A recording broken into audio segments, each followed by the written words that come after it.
अस्सलाम वालेकुम नाज़रीन, शामी रूहानी टीवी के साथ एम ए शामी आपकी खिदमत में हाज़िर है। ज़ोहल का ट्रांजिट हो रहा है, ज़ोहल अपना घर तब्दील कर रहा है और आपको मालूम है कि ज़ोहल जब किसी एक घर से दूसरे घर तब्दील होता है तो दुनिया में एक बहुत बड़ी तब्दीलियाँ, रेवोल्यूशन, उतार चढ़ाव आते हैं। दरअसल ज़ोहल को हम हर शख्स बुरा सितारा कहता है, नहूसत का सितारा कहता है, लेकिन उस नहूसत की वजूहात जानने को कोई तैयार नहीं है। और दूसरे अल्फाज में ये कहना चाहिए कि कोई भी शख्स अपने गिरबान में झांकने को तैयार नहीं है।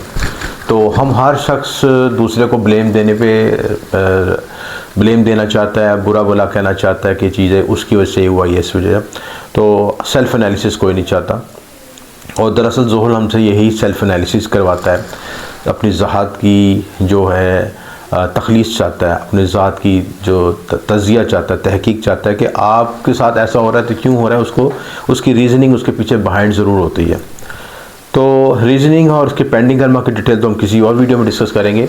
अब इस साल किन ख़ास बरूज को बेनिफिट हो रहा है, उनकी ज़िंदगी कितनी तब्दील होने लगी है, नहूसतों परेशानी से बाहर आने लगे, कौन से खुश नसीब बरूज हैं जिनकी 2025 में सुनी जाएगी, नसीब आवरी होगी।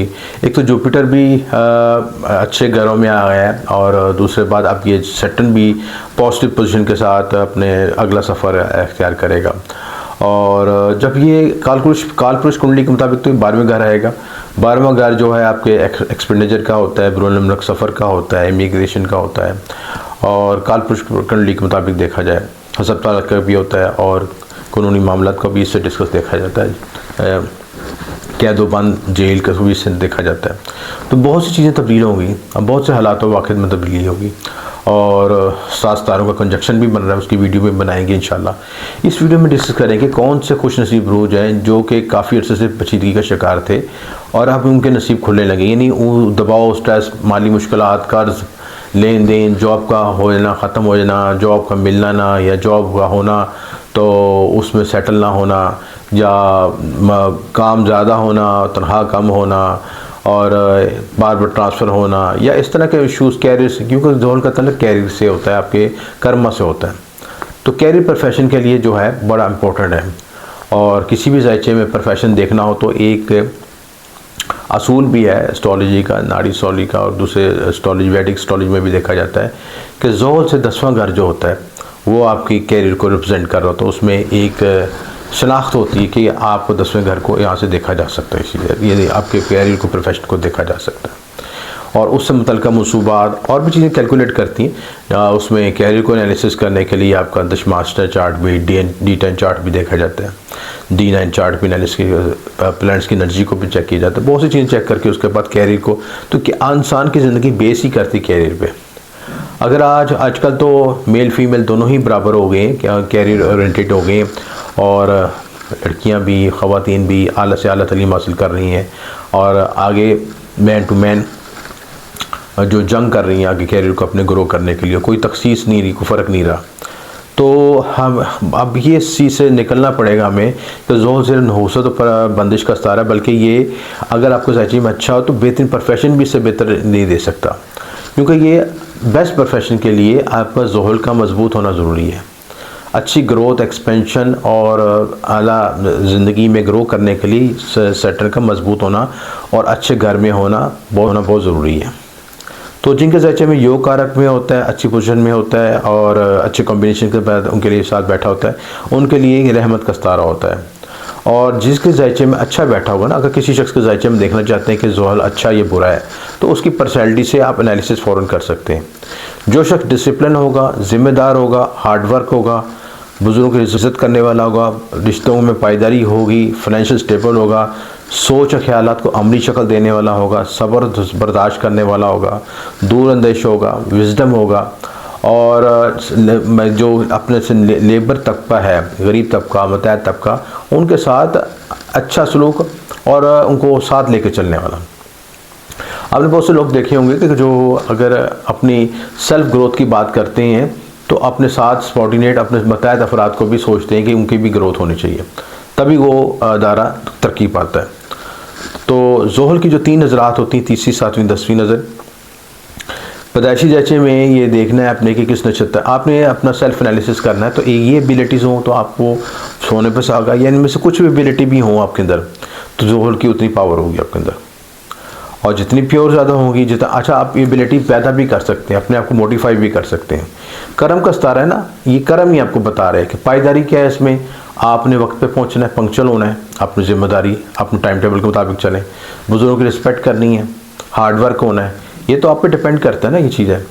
आप किसी गोल को पूरी नीयत के साथ अंजाम ना दें, आधे नीयत के साथ काम करें और अपनी प्रोफेशन के साथ चीटिंग करें, प्रोफेशन में पूरा उसका हक अदा ना करें, तो फिर वो रिज़ल्ट नहीं मिलता उस लिहाज से। तो 2025 में 29 मार्च को ये पाइसेस में आ जाएगा। तो उस लिहाज से कौन से खुशनसीब अल्फ़ाबेटिकल्स हैं जिनकी ज़िंदगी में काफ़ी शिफ्टिंग और बड़ी मुस्बत तब्दीलियाँ आ सकती हैं। सबसे पहले है बुर्ज सोर वाले, ठीक है, और इनका घर में आएगा और इनका अल्फ़ाबेटिकल बनते हैं बे और वाव। इनका योग कारक सितारा है और 9वें-10वें का हाकम है, तरक्की कामयाबी और रूज मिलेगा। और जो इनके एस्पेक्ट्स पढ़ेंगे, किन घरों पे पढ़ेंगे चीज़ें, इनका जो पहला घर में, 5वें घर में और 8वें घर में। तो पहले घर में पढ़ेगा तो दूरअंदेश होगा, विजडम होगा आपके अंदर, दूरअंदेशी पैदा होगी, आने वाले हालात तो वाक़ई को समझ सकेंगे। 5वें घर में पढ़ेगा तो आपको जो है अलूम मख्फी की तरफ, जंतर मंतर वज़ाइफ की तरफ ट्रिगर करेगा। आप अपने फाइनेंस में इन चीज़ों में फ़ोकस हो सकेंगे और स्टेबिलिटी की तरफ फोकस होंगे इस चीज़ें। और प्लस ये कि कुछ अब बच्चों से मतलब के कुछ मसाइल आ सकते हैं, उनको चेक एंड बैलेंस करने की ज़रूरत है। इमोशनल मैटर्स में थोड़ा सा ये स्टक करता है ये चीज़। और 8वें घर पे आएगा तो आपका जो विरासती मामला उनको सॉल्व कर सकता है, तो विरासती मामला में बेहतरी पैदा होगी, आसानी पैदा हो सकती है आपके लिए। कुछ आपको विरासत, इंश्योरेंस, इन क्लेम में आपको मामला में आसानी पैदा हो सकती है। इसके अलावा जो है जुपिटर भी आपके जो है सेकंड हाउस में होगा, फर्स्ट से शिफ्ट होकर आपका सेकंड हाउस में भी जाएगा, तो पहला घर भी ट्रिगर होगा और आपको 5वां घर भी, सेकंड हाउस भी, खाना माल भी एक्टिव होगा। तो ऐसे दोनों बैंक से आपको बेनिफिट होगा सिलसिले से। उसके बाद जो है जेमिनीज़ हैं, 10वें घर में आएगा, ठीक है, और 10वें घर में आने से 12वां घर, चौथा घर, 7वां घर ये एक्टिव होंगे, ठीक है। और काफ कैंची वाला ये अल्फ़ाबेटिक्स होते हैं चीज़ें। और 12वें घर के लिहाज से आपको होगा कि आप मतलब इमिग्रेशन वगैरह इन चीज़ों की तरफ फोकस हो सकते हैं। 4th में ज़मीन प्रॉपर्टी के लिहाज से बेनिफिट हो सकता है। 7th पे एस्पेक्ट पड़ेगा तो आप बिजनेस ओरिएंटेड आप प्लानिंग कर सकते हैं चीज़ें, लेकिन ये है कि आप लाइफ पार्टनर के साथ थोड़ा सा कुछ इख्तिलाफात भी हो सकते हैं चीज़ें। स्कॉर्पियोस के लिहाज से 5th घर में एक तो सबसे बेनिफिट होगा जिनका मून साइन था, 5th घर के लिहाज से चौथे से 5वें में शिफ्ट होगा तो ढैया ख़त्म हो जाएगा। तो चौथा घर किस चीज़ का होता है, मेंटल पीस का होता है, ज़मीन प्रॉपर्टी से होता है, वालदा से तल्लक होता है, ये चीज़ है। सबसे बड़ा जो आपको दबाव फाइनेंस पे आया था, कर्ज के लेन देन मसाइल, क्योंकि इनका काम स्टक हुआ था, वो खुल सकेगा आपके लिए, मामला में आसानी पैदा हो जाएगी। उसके बाद ये जो एस्पेक्ट्स पढ़ेंगे उनके 7वें घर पे, 11वें घर पे, दूसरे घर पे, तो आपके लिए आसानी पैदा होगी, फाइनेंस खुल सकेंगे, आसानी पैदा होगी। नून छोटी और जे अल्फ़ाबेटिक्स होते हैं इनके, तो इसलिए ऐसे उनको बेनिफिट होगा। देखिए ज़ोहल को हम बेसिकली आमतौर पर नेगेटिव ही समझते हैं। अगर 2.5 साल के लिए आपको ये ढैया लगाता है तो उसमें एक बात समझने की ज़रूरी है, जो कि ये ढैया लगाता क्यों है, ये बात को समझने की ज़रूरत है। देखें, जब किसी चीज़ में ब्लॉकेज आती है ना, तो ब्लॉकेज के में लिए जब आपके अंदर दबाव पैदा होता है तो आपके अंदर हलचल पैदा होती है। आप उस ब्लॉकेज को दूर करने के लिए एक्स्ट्रा एफर्ट लगाते हैं, मेहनत करते हैं। आम हालत में तो आप एक रूटीन लाइफ गुजार रहे हैं ना, जब दबाव पड़ता है ना तो फिर आप एक्स्ट्रा दबाव भागते हैं, आप एक्स्ट्रा मेहनत करते हैं, एक्स्ट्रा सोर्स कोशिश करते हैं। यही चीज़ ज़ोहल चाहता है कि आप उसके एलिजिबल हों और आपके पोटेंशियल को बढ़ाया जाए, आपकी कैपेसिटी बिल्डिंग की जाए, ताकि आप आने वाली ज़िंदगी में ग्रो कर सकें। आप मुझे बताएं कि अगर कोई शख्स आम रूटीन से ज़िंदगी गुजार रहा हो, एक रूटीन 9 to 5 जॉब की, सिंपल उतने मखसूस तनख्वाह कमाई और चले गए घर, ज़रूरतें पूरी की, लाइफ साइकिल, लेकिन वक्त के साथ तो ज़रूरतें बढ़नी, अखराज बढ़ना है। क्या वो शख्स इस काबिल होगा कि आज ने 10 साल के बाद इस लाइफ साइकिल के मुताबिक, 9 to 5 साइकिल के मुताबिक अपने आप को एलिजिबल कर सके? वो अभी भी नहीं हो सकेगा। उसे उसी आराम तलबी की, उसी रूटीन की आदत पड़ी होगी। जब ढैया लगेगा, दबाव आएगा, तो इधर उधर हाथ पल्ला मारेगा कि एक्स्ट्रा कोशिश भी करेगा, एक्स्ट्रा जुगाड़ भी लगाएगा कि भाई मैं इधर से भी कमाऊँ, उधर से भी कमाऊँ, मेरी ज़रूरतें पूरी कर सकूँ।